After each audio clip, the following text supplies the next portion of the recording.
Okay.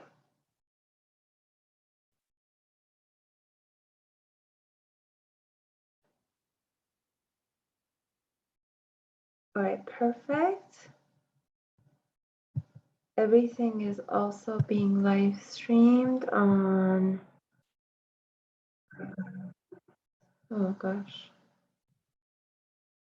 Okay.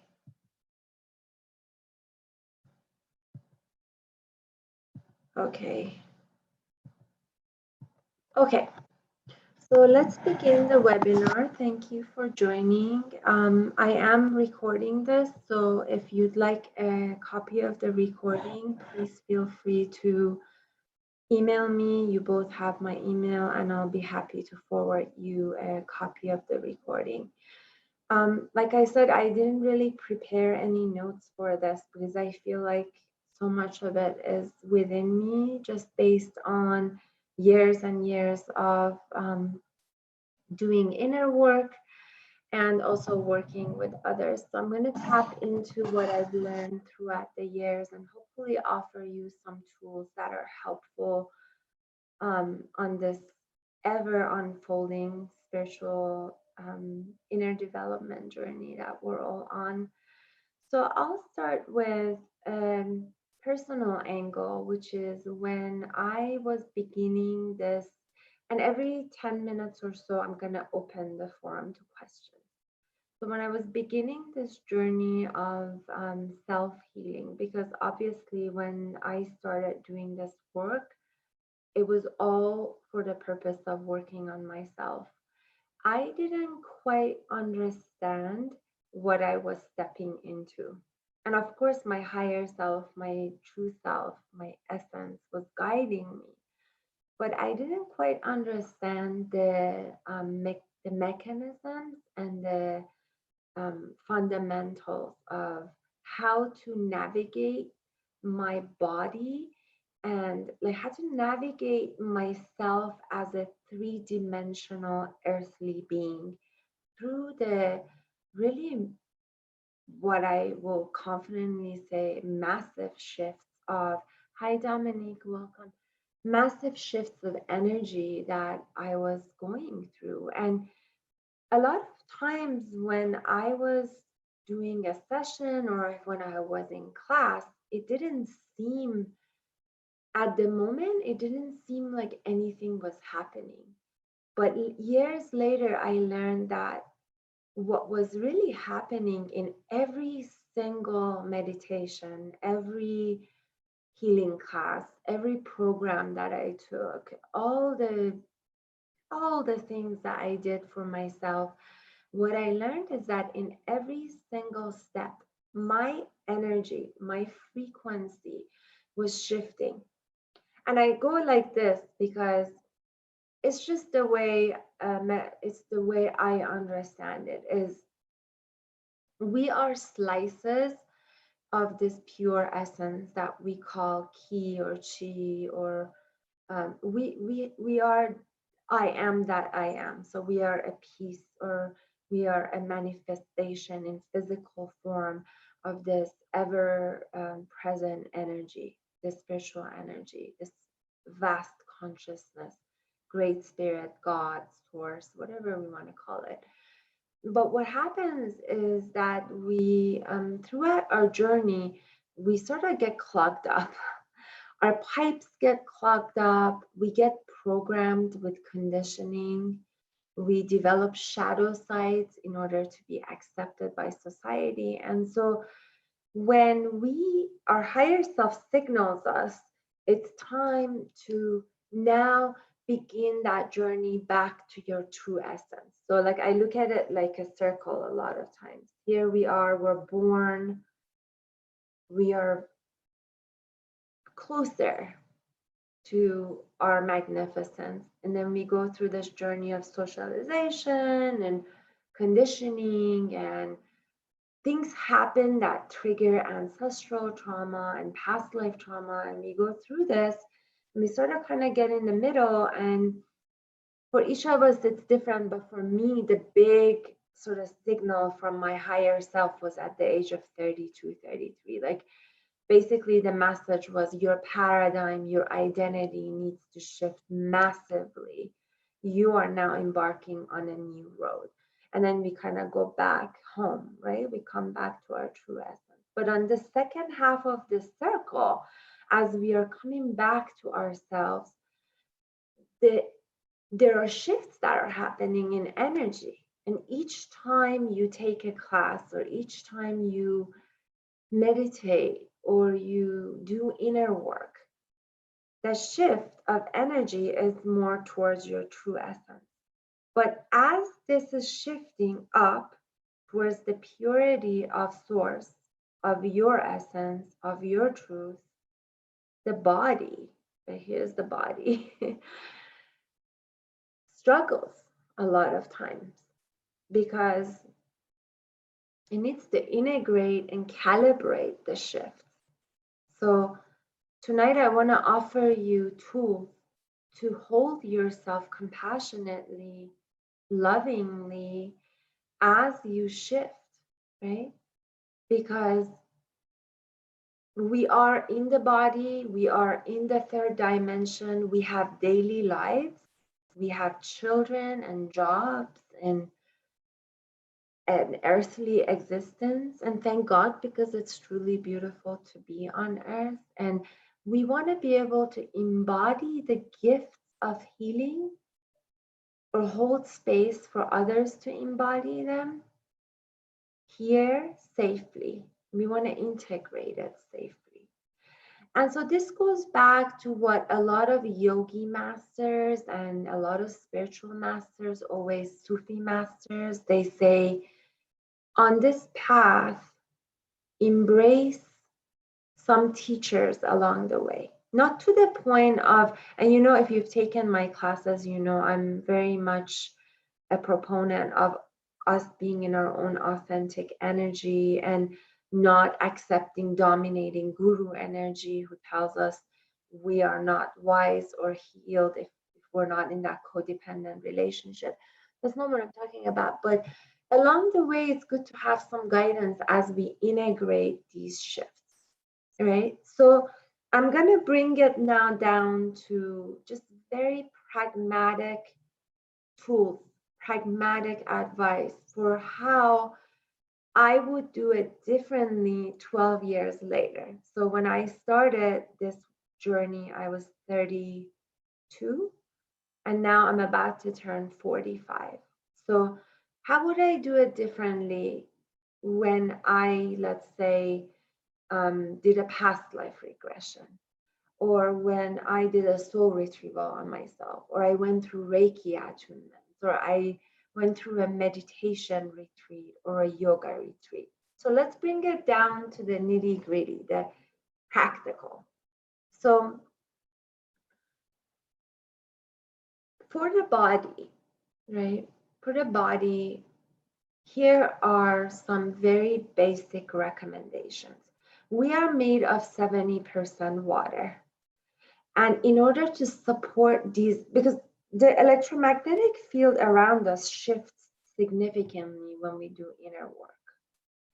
And so to support ourselves through the shift, we need to hydrate. This is at the most basic level. And that includes taking electrolytes.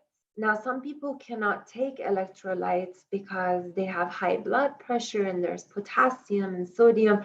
So assuming that medically it's safe for you to take electrolytes, I highly recommend, this is at the most basic level, that before you step into a healing journey or healing workshop, or before you're about to embark on Reiki attunements for a weekend, that you spend that you hydrate your system, you hydrate your body throughout the class, you hydrate before, or let's say this actually happened to me last week. I did a past life regression with a respected friend who held space for me, a colleague, and I had to really make sure that I walked my own talk.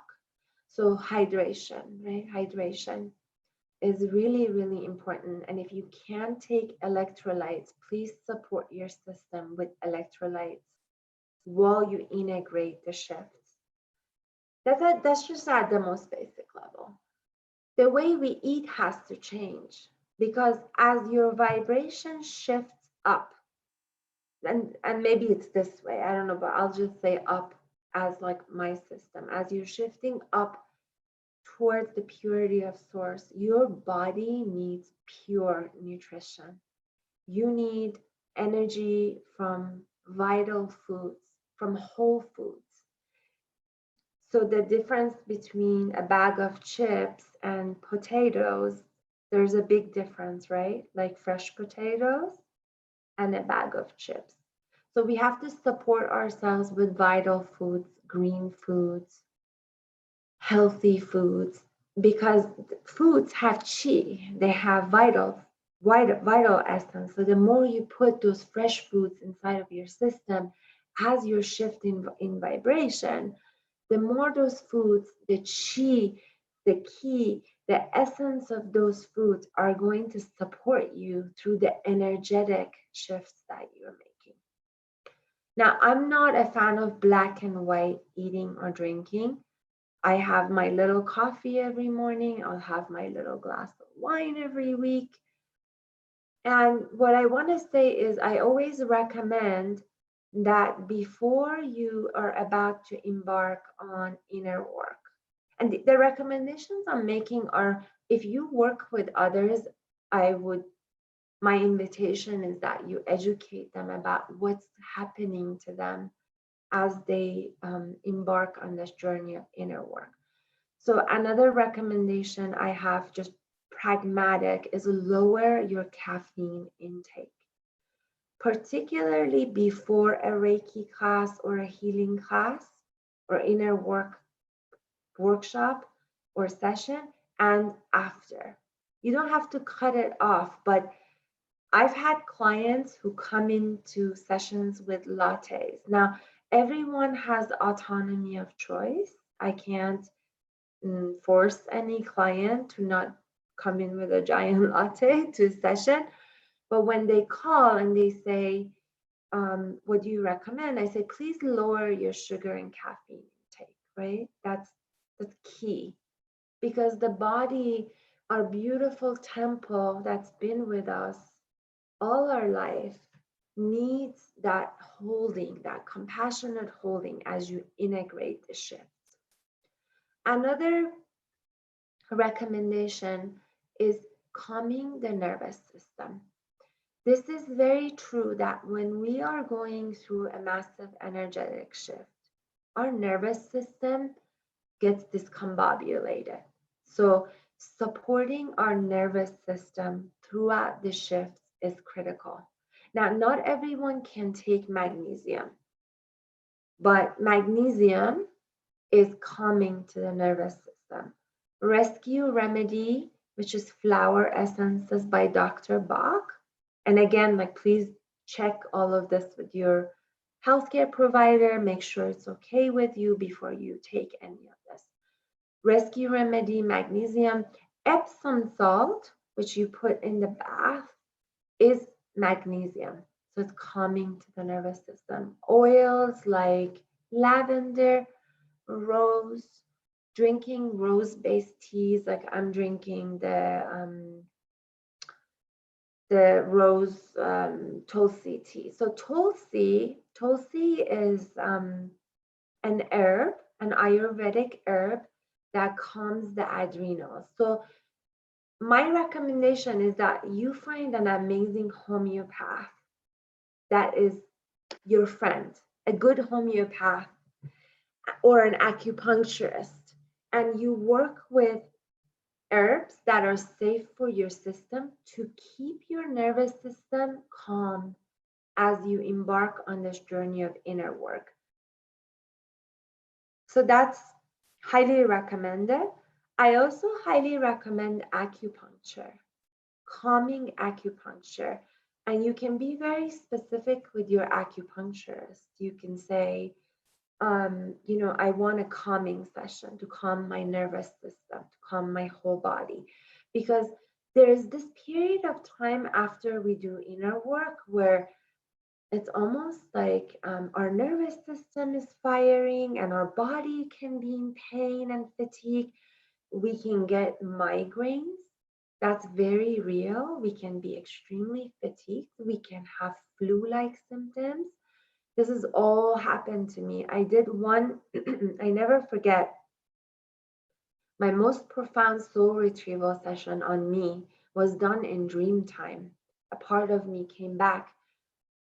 For a whole weekend, I sat on a couch. I couldn't move my body. My body was just like, sit, stay, no movement. So far, let's do a quick review. This is for before and after, and ideally a lifestyle as you embark on this journey of inner healing and inner work. And as you develop into these beautiful teachers that then hold space for others, to be able to hold space for others to also understand that these shifts are real and the body needs to be supported. So hydration, electrolytes, nervous system calming herbs and supplements, adrenal gland calming herbs and supplements through the advice of the right acupuncturist or homeopath, salt baths with Himalayan salt and Epsom salt if magnesium is safe for you, using rose and lavender oil to keep the nervous system calm, selenite. So, okay, I'm going to shift. So far, I think I covered, yeah, so that's great. Acupuncture.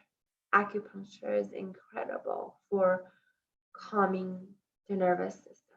So let's now delve into, I'm going to cover crystals, then grounding, and then nature.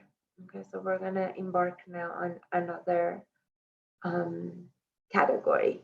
Okay, crystals. So crystals, which I know a lot of us here are big crystal lovers anyway, right? Crystals have consciousness. Crystals have energy. They have their own vital force, and each of them have different medicines. Every single crystal has different medicines. So selenite, right? This is a selenite wand, is unbelievable because it's self-clearing. It gets charged in the light of the full moon. You don't need to wash it. Water actually ruins it. And it clears our energy system. So for people who develop migraines or headaches after healing sessions or inner work or attunements, I really recommend selenite. And you can work with it by rubbing it on your body, or you can place a piece of selenite on your third eye.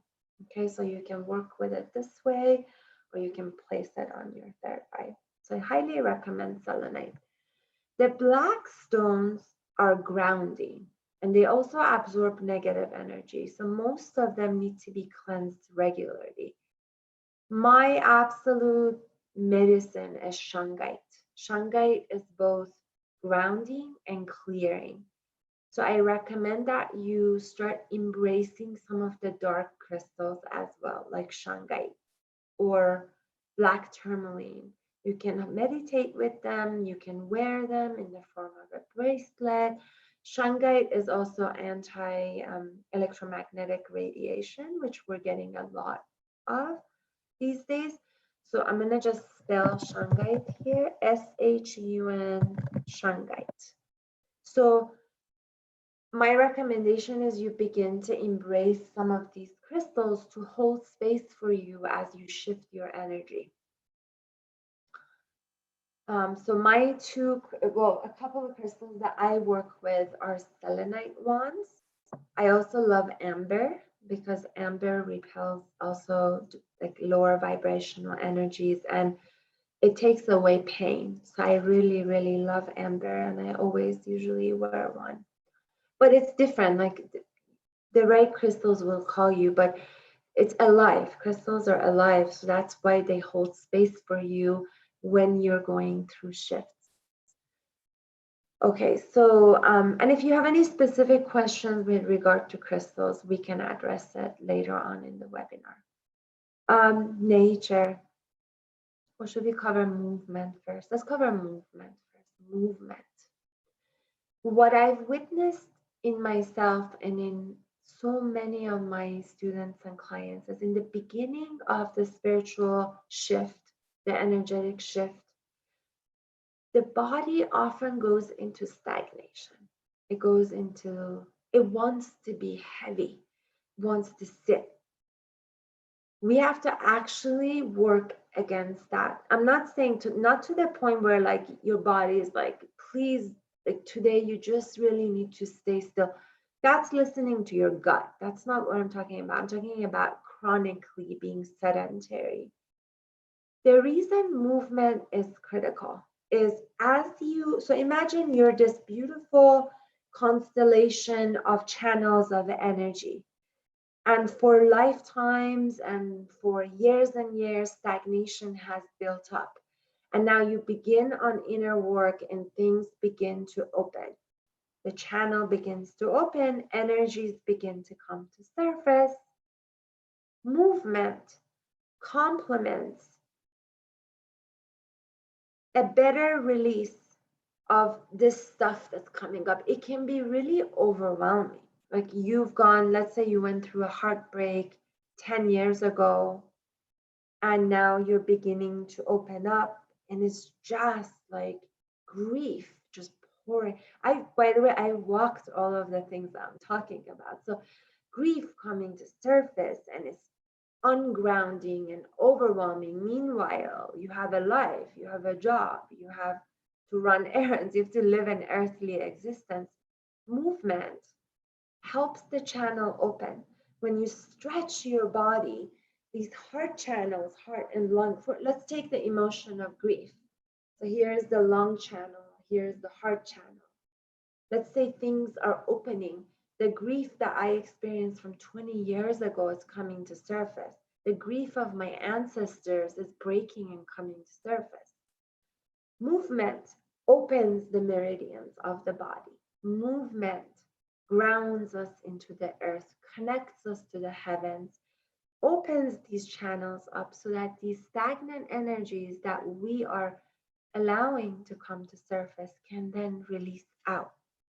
So one of the pieces of movement that I highly recommend is shaking, like Qigong shaking, which is just, I did it today. You just stand, you loosen the body, and like for 5-10 minutes, you're just shaking your body, loosening it up. Why is that?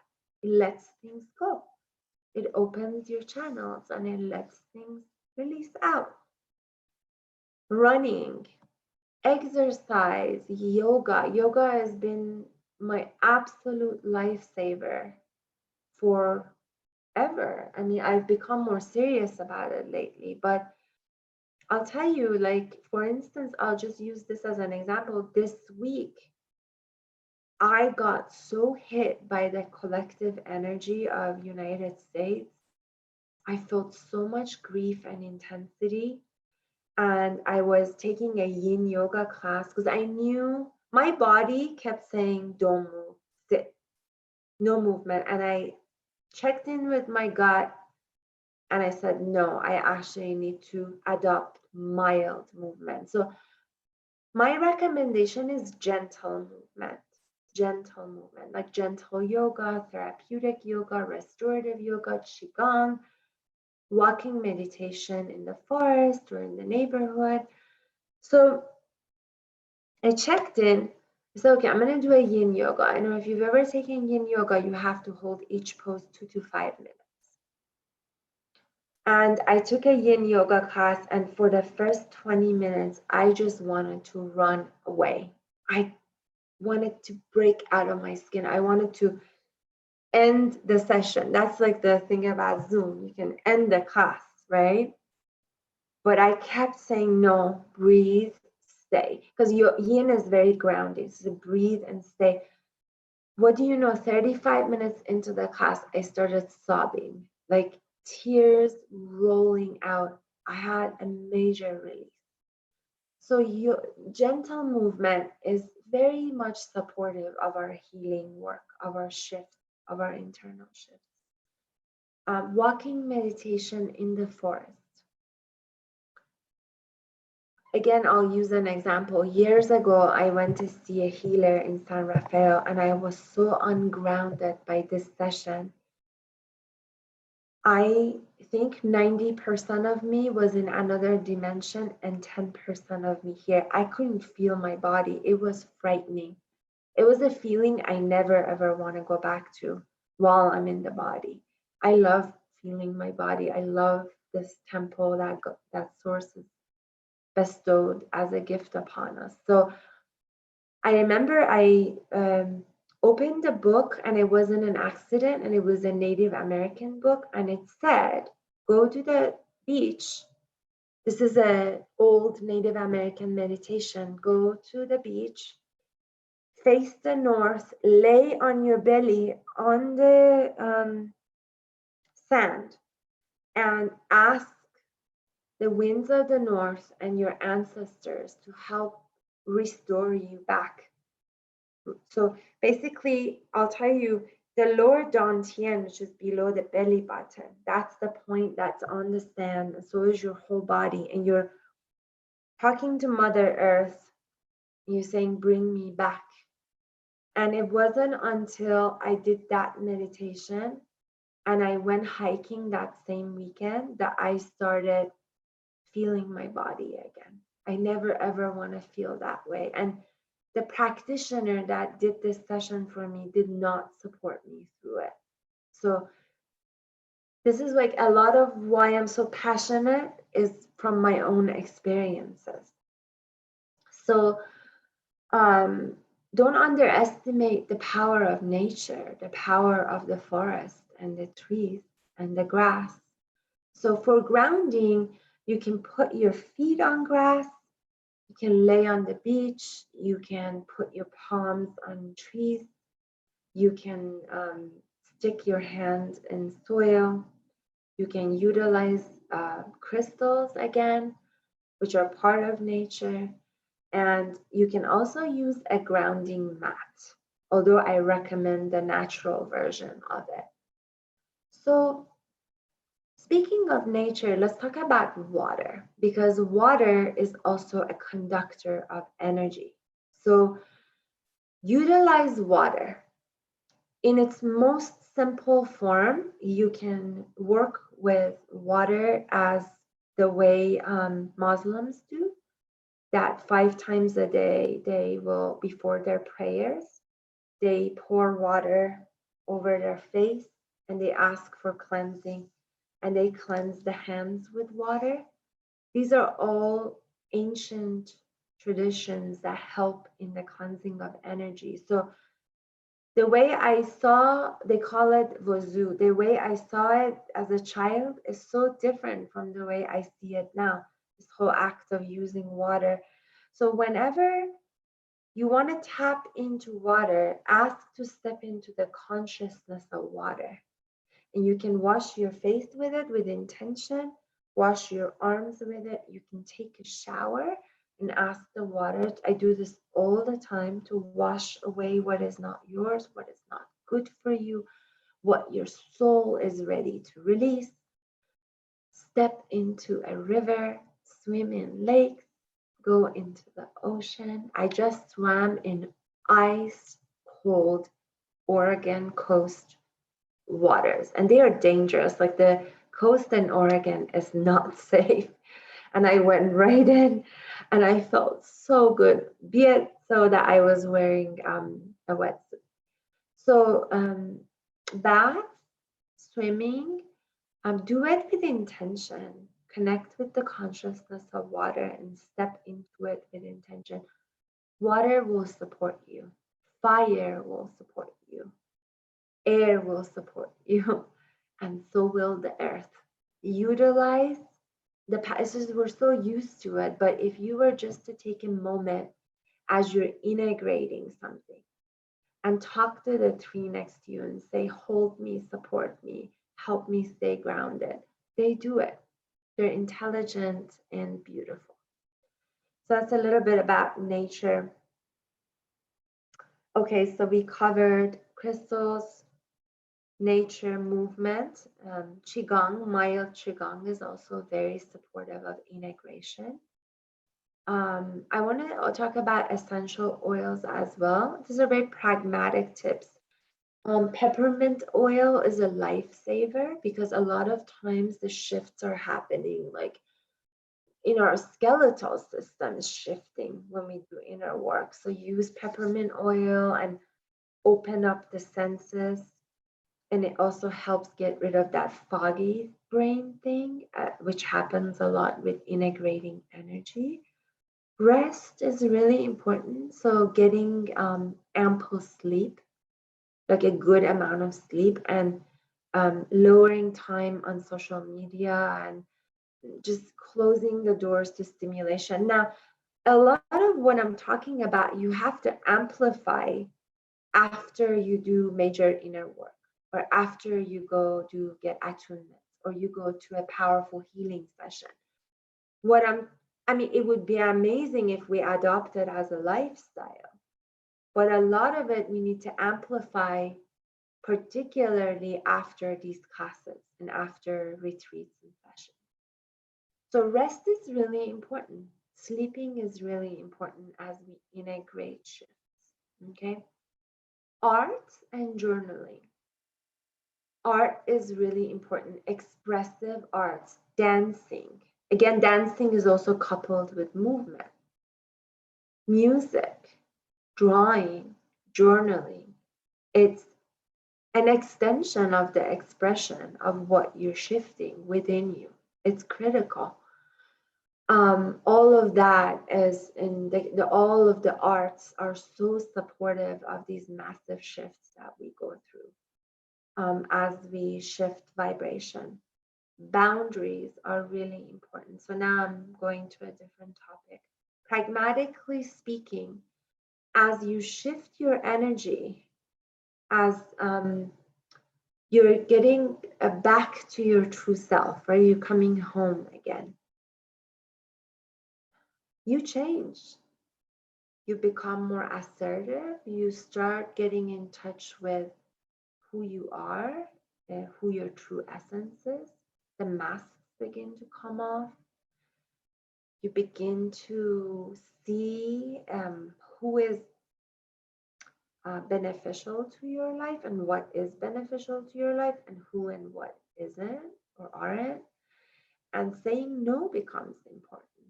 So, and in that shift, people fall out because the Tamara at 32 is very different from Tamara at 45 after 12, 13 years of inner work.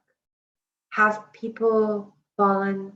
I don't even want to use the expression never, but the people naturally, did I close some soul contracts naturally? Yes, absolutely, because frequency changes. My frequency changed. So I want to say it's very natural to shift, and you have to hold yourself lovingly through that shift because it's sad sometimes when a friendship is ending or when a relationship is ending. And so boundaries become really important, and getting comfortable with saying no and affirming what if it's my birthright to set boundaries. I'll just put that in here. What if it's my birthright?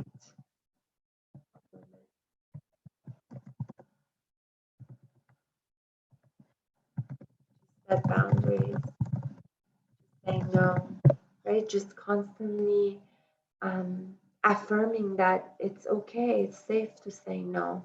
It's safe to change your tribe and change your lifestyle to match this shift in vibration, which brings us to the virtues that support our self-compassionate integration period. And those virtues are self-love and self-compassion and patience. So there are some virtues that support us through the shifts: patience, self-compassion, self-love, healthy boundaries. These are the virtues from source that support us through these massive shifts, right? And that non-judgment, the non-judgment of the self, also as we go through those shifts, right? So it's like you're becoming, you're unfolding, it's like a flower is blooming, and it can be hard as the seed is growing, and we have to bring nutrition into that sprout and hold it. I planted these viola seeds, and like the sprouts are so tiny. I wish I could show you a picture. It's so small and delicate. Now, if I put the hose on the normal adjustment, it would destroy the sprouts. I have to use mist. The mist function of the hose is gentle, is loving, and it's patient because the water droplets they land so softly. That's what happens every time you do inner work. A seed is blossoming and a sprout is growing. You have to put the hose on mist, but that sprout still needs water, and it still needs the sun, and it still needs your love. You have to be patient, because I could have just bought violas that are already bloomed, but I chose to use the seed. So I really want to see the viola flowers, but it requires patience. Every day I go check on them. They're just a little bit taller. And one day it's going to blossom and it's going to flower. So the virtues are patience, self-compassion, self-love, healthy boundaries, and non-judgment. Non-judgment of the self as you shift and as you are becoming, as you are growing, and you're coming back to that flower, to your true essence. Also being, again, it goes back to patience, but this road, this journey of becoming it can be arduous, and it's beautiful. It's a stunning journey, but it can be arduous. And so patience as the developments are progressing, and surrendering to the journey too, because one step leads to the other and to the other and to the other. The right guides present, the right teachers present, the right classes present. And each time you honor a layer of you that is alchemizing as the flower is starting to, as that sprout is getting nutrition for the flower to bloom. And it never ends, honestly. Like, it's just this beautiful journey that keeps going and going. So those are some of the practical tips that I can offer. I hope it's helpful. What I'm going to do is let's open up the forum to questions. So you can raise your hand, and I can, if you have any questions or anything that you want me to open up further. Remember, this is being recorded, so your questions are beneficial for every single person who's listening to this, who is beginning this journey, and perhaps this will help support them to safely integrate the shifts in their system. So if you have questions, please, you can raise your hand, and I can open it up so everyone can hear you. Great, Catherine. So here we go, my dear. Hi, hello. Hello. Hi, Catherine. Hi. Hi. Question is, Sure. thank you for opening it up. Can you hear me? Yes. Okay, sorry about my internet. My question is about kind of the aura, because I've been reading obviously my Reiki book, and have read that things come in and are affected in the aura first before they manifest in the body, good things, bad things. And I know everything that we do, meditations and grounding, it all impacts the aura Yes. broadly as well. Can you speak to anything to do with the aura and the etherical layers that we have? Because I know we have like 12 layers of things. I don't know much about this. If you could please. Thank you. Yeah, absolutely. Great question. Thank you. So yes, the auric field. So traditionally, 7 layers are taught, but there are 12 layers. And basically, if you think about it, your aura is your electromagnetic system that's around you. So it's like a radio broadcasting system. It transmits things and it receives energy. So when you do, so I'm going to bring it down to this webinar. When you do healing work, or when you take, you do inner work, or you meditate, guess what happens to your aura? It opens up. It opens up. So what can happen is it opens up to good things, to high energies, and to low energies. Okay. So what that brings us to setting sacred space. So it's really critical that when you do inner work and in general as a lifestyle, that you own the space and you set protection, okay? So that you protect this beautiful energetic field that you have. And protection is not just verbal. So a lot of what we talked about just now, it charges your aura with positive protection. Salt baths, nature, hydration, so meditation. So it's our responsibility to sort of keep this beautiful bubble as vibrant as possible. Reiki feeds the aura. It keeps it high energy and pure. It strengthens it. It's a natural protector of the aura. Okay. So my recommendation for this beautiful field, for keeping it as clear as possible, is to just adopt, like, just first thing is adopting a healthy lifestyle, spending as much time in nature, keeping yourself away from people that are negative, topics that are negative. Does that make sense? It's like a lifestyle issue. So keeping your own life as positive as possible, because it's like a broadcast. It receives information. So if I spend 6 hours on CNN every day, which I don't, my aura is going to look different than if I were to spend 4 hours of that being in nature or playing music or doing a creative project. Now I do teach an aura healing class, so if you're interested, I can expand on it in that workshop. Thank you so much. That would be great. Do you have any other questions? So I want to make sure that I answered your question. Is there anything more specific around it that you wanted to know? No, I think you got me. I think that was what I wanted to know. But if I think of anything, I'll let you know. Thank you. Okay, you're welcome. You're so welcome. Thank you so much for the question.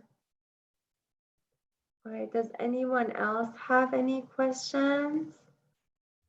Please let me know.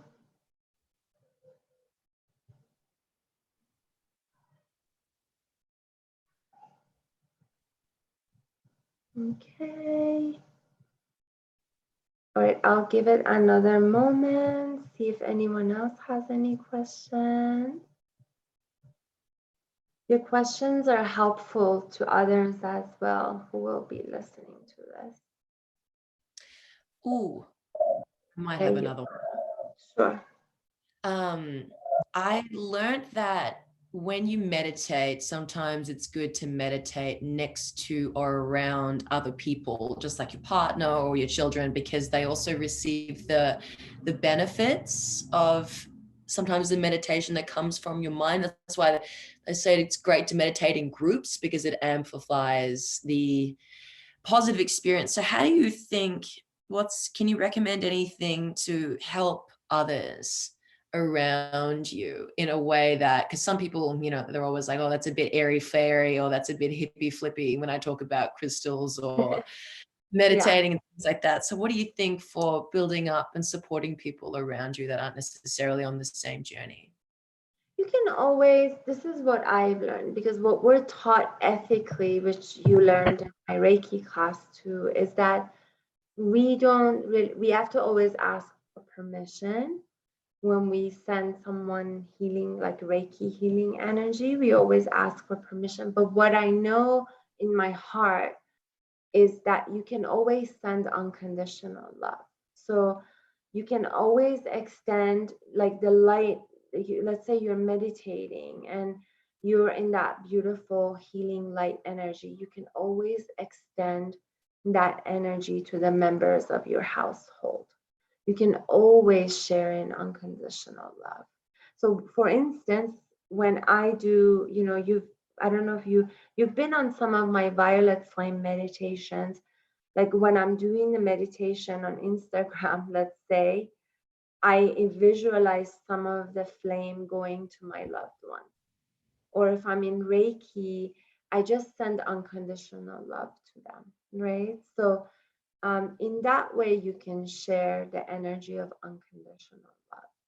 But for a specific Reiki session, or let's say you were to do a healing, we always need the other person's permission, unless someone is in a coma, in which case, or they're inaccessible, you have to sit in meditation and ask their higher self, would you like to receive this? And in that case, you would set the intention that if they don't receive the energy, that it be gifted to Gaia. But I found that sharing in unconditional love is always precious and beautiful. So you can always share that. And yes, it is more magnified in groups. That's why people gather in circles and they share in the light. It's way more magnified. It's like power of intention of a group coming together just magnifies it a millionfold. Yeah. Thank you. Great question. Thank you. All right. Any other questions from anyone else?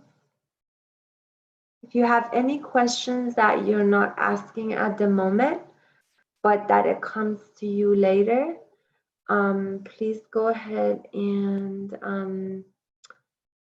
you can always email me. Anyway, we always work, the attendees on this webinar, we always work together, but for others who are listening to this recording, you can contact me at seraphimcenterforhealing@gmail.com. SERAPHIM, M as in Mary, Seraphim Center for Healing @gmail.com.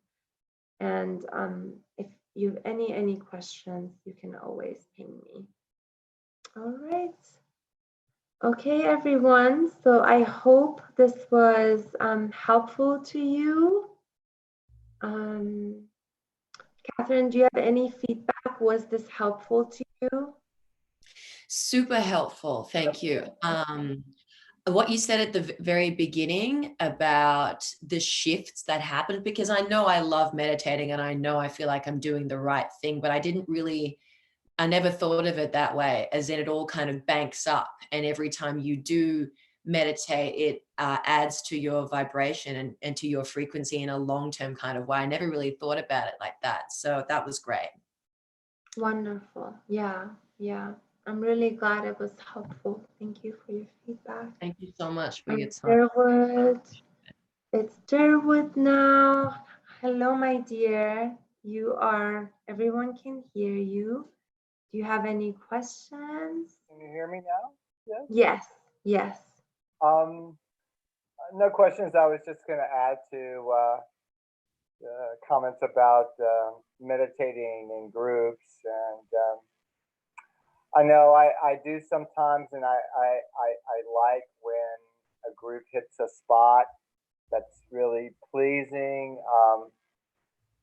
People come from all kinds of energy states, so sometimes I feel like my tranquility is being disrupted in the presence of people, and I just sort of like, I know I start strengthening my own self so that I can not let it seep into me. It's I think it, to me, it feels like the the more powerful my bubble is, the more positive my energy is, that it affects everybody around me, and which is how we help the world, really, to summon up our God energy as much as possible. And it's really unbelievable to me how much good is done by being present with people. Um, we have this, it seems like we go, when I go out in the city, it's a bombardment of things. And yeah, when I feel like I'm in a good way, I'm not afraid to look somebody in the eye and say something pleasant, and it makes the world better. Someone said to me the other day, I just stopped for a second to notice how beautiful this loquat tree was in bloom. It's like 200-year-old loquat tree. And, I just talked for about 10 seconds, and they said, thanks for the conversation. It's people are lonely now, and acknowledging their existence goes a long way into making the world a better place.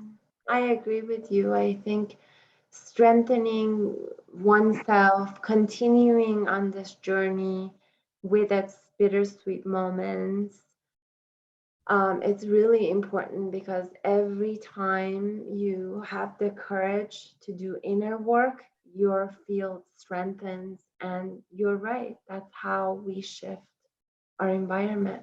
Yeah, thank you for that. That was very profound. Thank you. Thank you, my love.